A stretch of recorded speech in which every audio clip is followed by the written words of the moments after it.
우리 신앙의 한 중요한 부분은 십자가에 의한 삶입니다. 우리는 몇 주 전부터 십자가에 의한 삶을 하나하나 살펴보고 있습니다. 십자가에는 놀라운 하나님의 능력이 들어있습니다. 우리가 이 부분을 잘 알죠. 오늘은 그 주님께서 십자가에서 이루신 그 놀라운 승리를 우리가 우리의 삶에서 어떻게 경험할 것인가, 또 십자가의 복음의 그 놀라운 능력을 우리의 삶에서 어떻게 경험할 것인가, 그러한 부분을 좀 살펴보기 원합니다. 한마디로 요약해서 예수님께서 십자가에서 이미 이루신 그 승리를 우리가 성령의 조명으로 깨닫고 그 후에 믿음으로 설 때 우리는 그 놀라운 승리와 능력을 우리의 삶에서 경험하게 됩니다. 그래서 오늘은 그것을 세 부분으로 나누어서 살펴보기 원합니다. 첫째는 예수님이 십자가에서 이미 이루신 승리. 둘째, 그것을 성령의 조명으로 깨닫는 것. 셋째, 그 위에 오직 믿음으로 서는 것. 첫째, 주님이 이미 십자가 위에서 이루신 승리. 십자가의 능력을 경험하는 삶의 핵심은 예수님께서 십자가를 통해 놀라운 승리를 이미 이루셨다는 사실입니다. 이 승리들은 예수님께서 2000년 전에 이미 이루신 승리들입니다. 어떤 사람들은 기독교의 진리를 자기가 믿어줘야 되는 것처럼 그렇게 인식하는데, 이 승리들은 사람들이 믿건 안 믿건 상관없이 예수님을 통해 하나님께서 이미 이루신 승리들입니다. 그런데 한 사람 한 사람이 그러한 예수님의 승리를 깨닫고 믿음으로 신뢰하고 설 때 그 승리를 그 삶에서 경험하게 되는 것이죠. 예수님께서 이루신 그 승리의 몇 가지를, 대표적인 것들을 우리 하나하나 좀 살펴보기 원합니다. 첫째, 우리의 옛사람이 예수님과 함께 십자가 위에서 죽었습니다. 오늘날 적지 않은 성도들은 우리의 옛사람, 즉 타락한 본성을 죽여보려고 부단히 노력합니다. 그러면서도 그 옛사람이 죽지 않는다고 아우성입니다. 그러나 우리는 우리의 옛사람이 이미 예수님의 십자가 위에서 예수님과 함께 죽었음을 알아야 합니다. 로마 6장 3절에서 7절은 이렇게 말합니다. 무릇 예수 그리스도와 합하여 침례를 혹은 세례를 받은 우리는 그의 죽으심과 합하여 침례 받은 줄을 알지 못하느뇨. 여기에서 말하는 침례 혹은 세례는 단순한 의식을 말하는 게 아닙니다.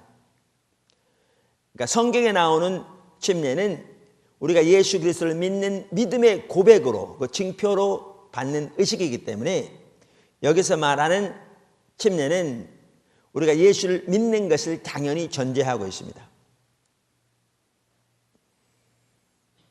그러면 4절 보시면, 그러므로 우리가 그의 죽으심과 합하여 침례를 받음으로 그와 함께 장사되었나니 이는 아버지의 영광으로 말미암아 그리스도를 죽은 자 가운데서 살리심과 같이 우리로 또한 새 생명 가운데서 행하게 하려 함이니라. 만일 우리가 그의 죽으심을 본받아 연합한 자가 되었으면 또한 그의 부활을 본받아 연합한 자가 되리라. 우리가 알거니와 우리의 옛사람이 예수와 함께 십자가에 못 박힌 것은 죄의 몸이 멸하여 다시는 우리가 죄에게 종노릇하지 아니하려 함이니. 그래서 여기 보시면 우리가 예수를 믿는다는 말은 예수님과 합하여 죽고 예수님과 합하여 다시 살게 되는 것을 의미한다는 것을 분명하게 볼 수 있습니다. 그러니까 아이들 만화 영화 보면 로봇가 2개 있다가 딱 합체되는 경우가 있거든요. 하나로. 그런 것처럼 우리가 예수를 믿는다는 것은 우리와 예수님이 이렇게 합체되는 것임을 볼 수 있습니다. 그래서 예수님께서 십자가에 못 박혀 돌아가실 때 우리가 거기 예수님과 함께 죽었고 예수님과 장사되어질 때 우리가 함께 장사되어졌으며 예수님이 죽음을 이기시고 부활하실 때 우리가 예수님과 함께 부활했음을 성경은 우리에게 분명하게 보여주고 있습니다. 사실 그 성경에서 말하는 세례 혹은 침례의 형태는 물에 들어가는 건데요. 밥티소란 말은 잠그다 그 말이잖아요.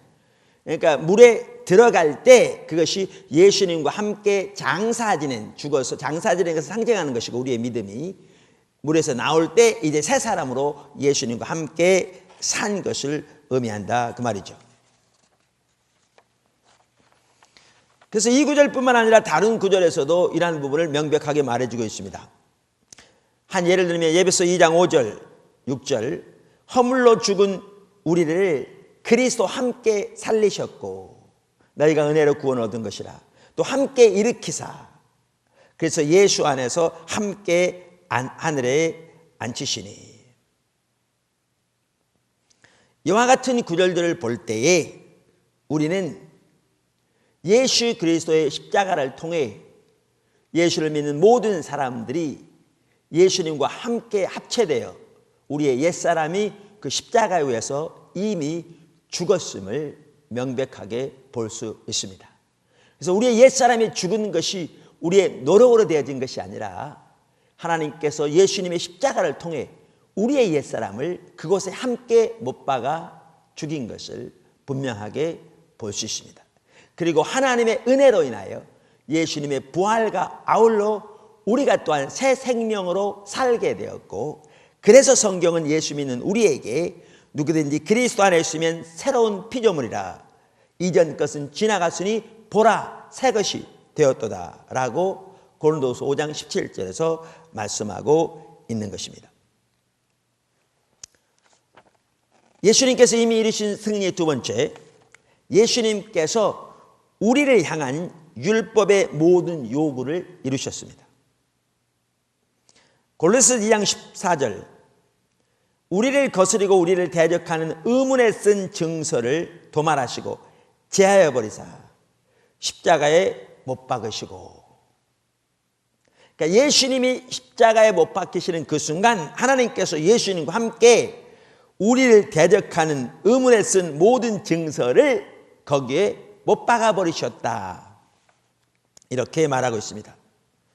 그러면 여기서 말하는 우리를 대적하는 의문에 쓴 모든 증서란 무엇을 의미하는가?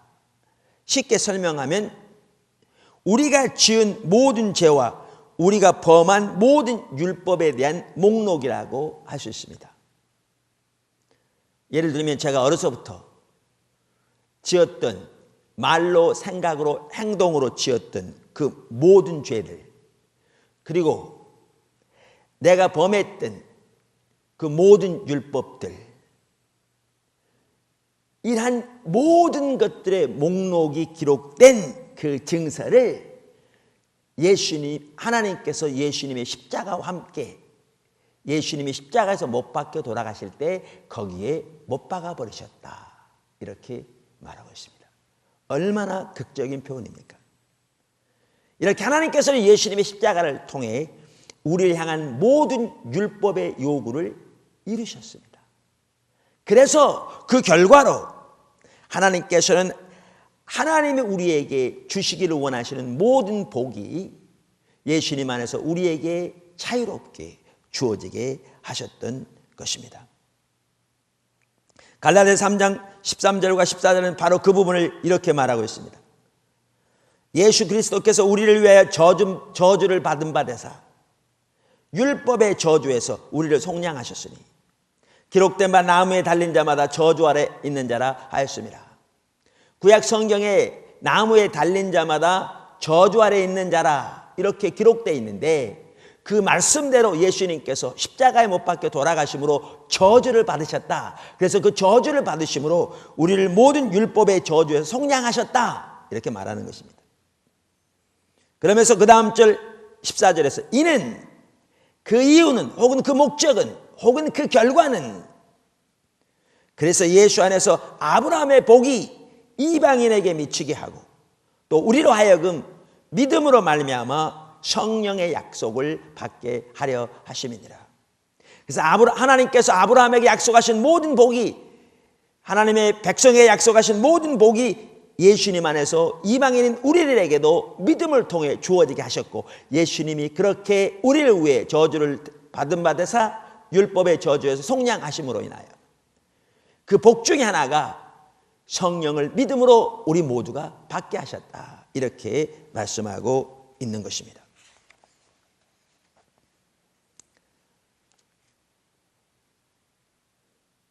예수님께서 이미 이루신 승리 세 번째, 우리의 모든 죄가 사하여졌습니다. 고린도후서 5장 21절은 다음과 같이 말합니다. 하나님이 죄를 알지도 못하신 자로 우리를 대신하여 죄를 삼으신 것은 우리로 하여금 저희 안에서 하나님의 의가 되게 하려 하심이니라. 여기 보십시오. 그냥 예수님께서 우리의 죄를 짊어지셨다라는 정도로 표현하고 있는 게 아니라, 이 구절에 의하면 하나님이 죄를 전혀 알지도 못하신 예수님을 우리의 죄를 그 위에 전가하심으로 죄를 삼으셨다, 이렇게 말합니다.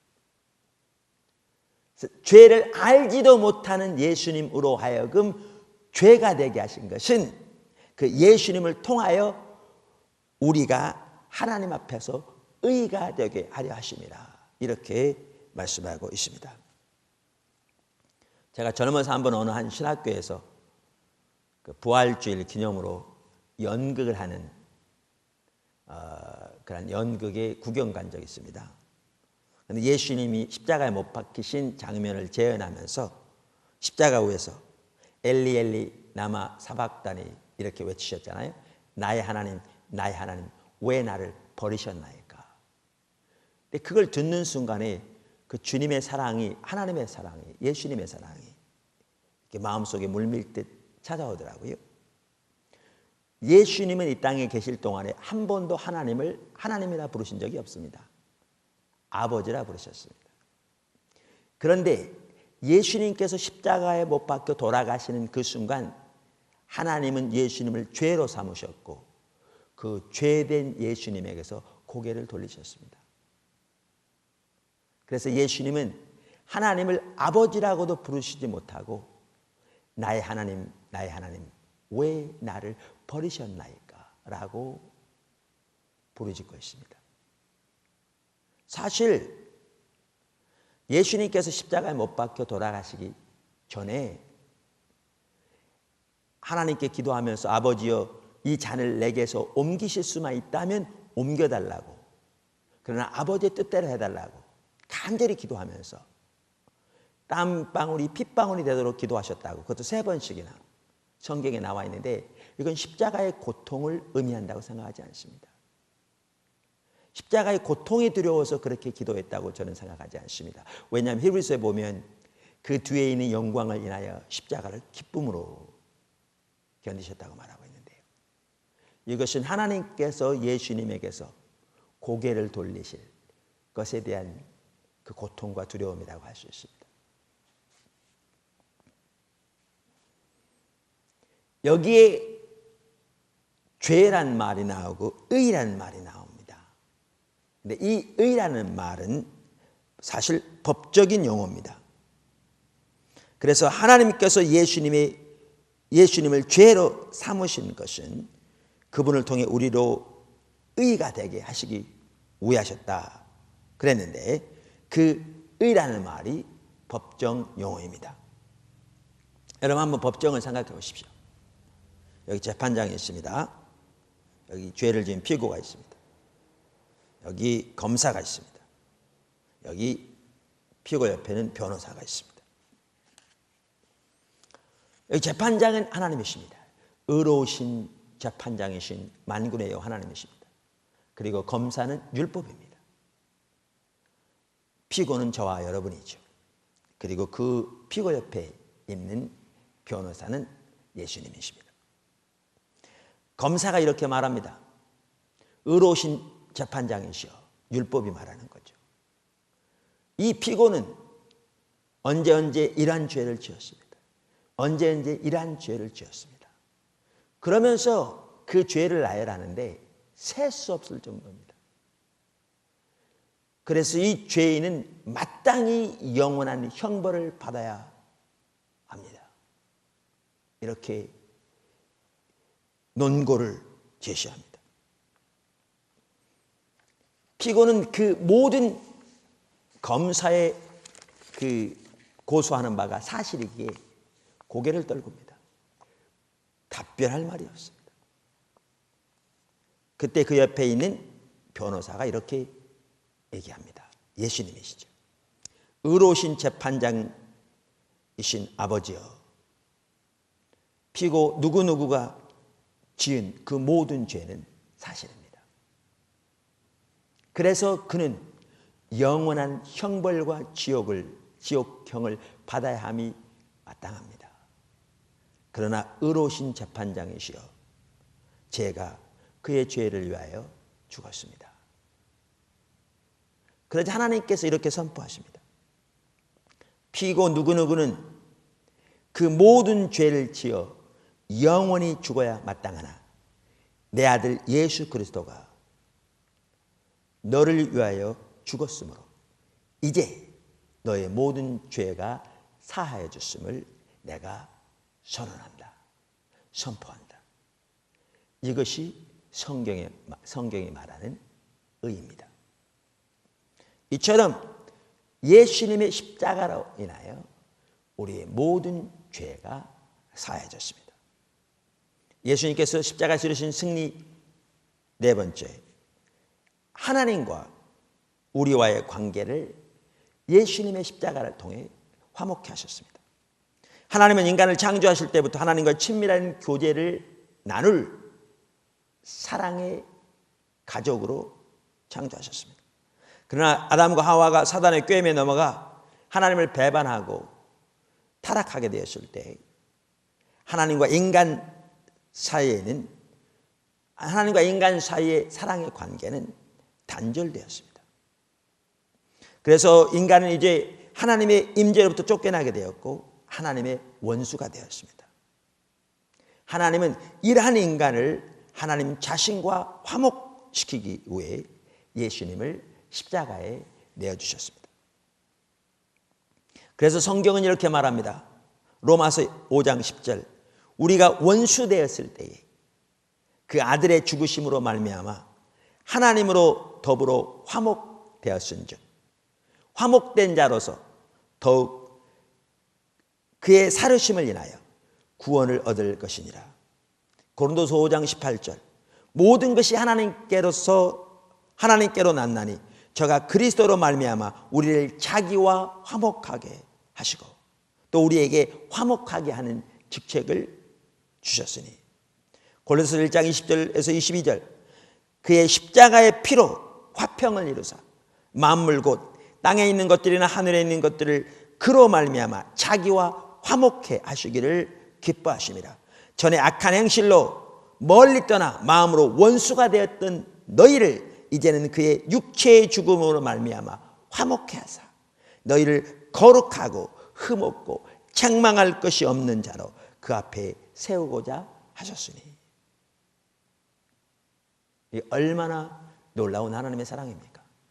그런데 하나님은 예수님의 십자가를 통해서 우리를 하나님과 화목하실 뿐만 아니라 우리와 우리 사이, 다시 말하면 인간과 인간 사이를 화목해 하셨습니다. 바로 예수님의 십자가가 그것을 의미합니다. 십자가는 세로는 하나님과 인간과의 화목을 의미하고 가로는 인간과 인간 사이의 화목을 의미합니다. 그것이 예수님의 십자가 위에서 일어난 일입니다. 인간의 역사에서 가장 큰 갈등은 유대인과 이방인 사이의 갈등이었다고 합니다. 이것은 어떤 오늘날의 흑백 갈등이나 어떤 노예와 주인과의 갈등이나 그 무엇보다도 가장 심한 갈등이었다고 합니다. 가장 심한 갈등이요 차별이었다고 합니다. 그런데 성경은 이렇게 말하죠. 에베소서 2장 12절에서 18절. 그때 너희는 그리스도 밖에 있었고 이스라엘 나라 밖의 사람이라. 약속의 언약들에 대하여 외인이요 세상에서 소망이 없고 하나님도 없는 자이더니 이제는 전에 멀리 있던 너희가, 이방인들을 말하죠, 그리스도 예수 안에서 그리스도 피로 가까워졌느니라. 그는 우리의 화평이시니라. 둘로, 유대인과 이방인을 말합니다. 하나를 만드사 중간에 막힌 담을 허시고 원수된 것 곧 의문에 속한 계명의 율법을 자기 육체로 폐하셨으니 이는 이 둘로 자기 안에서 한 새 사람을 지어 화평하게 하시고 또 십자가로 이 둘을 한 몸으로 하나님과 화목하게 하려 하심이라. 원수된 것을 십자가로 소멸하시고 또 오셔서 먼 데 있는 너희에게 평안을 전하고 가까운 데 있는 자들에게 평안을 전하셨으니 이는 저로 말미암아 우리 둘이, 이방인과 유대인이, 다시 말하는 온 민족이 한 성령 안에서 아버지께 나아감을 얻게 하려 하심이라. 사실 그래서 우리가 예수를 믿으면서도 이웃과 여러 가지 이유로 인하여 어떤 갈등과 차별 가운데 있다면 우리는 주님의 십자가를 전혀 알지 못하는 사람들입니다. 예수님의 십자가에서 이루신 승리 또 하나는 하나님이 예수님의 십자가를 통해 우리를 하나님의 자녀 삼으셨습니다. 하나님의 아들, 하나님의 딸 삼으셨습니다.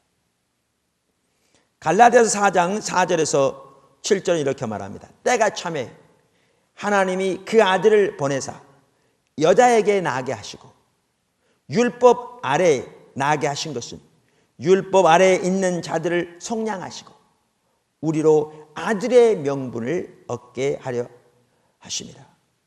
너희가 아들인 고로 하나님이 그 아들의 영을 우리 마음 가운데 보내사 아바 아버지라 부르게 하셨느니라. 그러므로 내가 이후로는 종이 아니요 아들이니 아들이면 하나님으로 말미암아 유업을 얻을 자니라. 보십시오.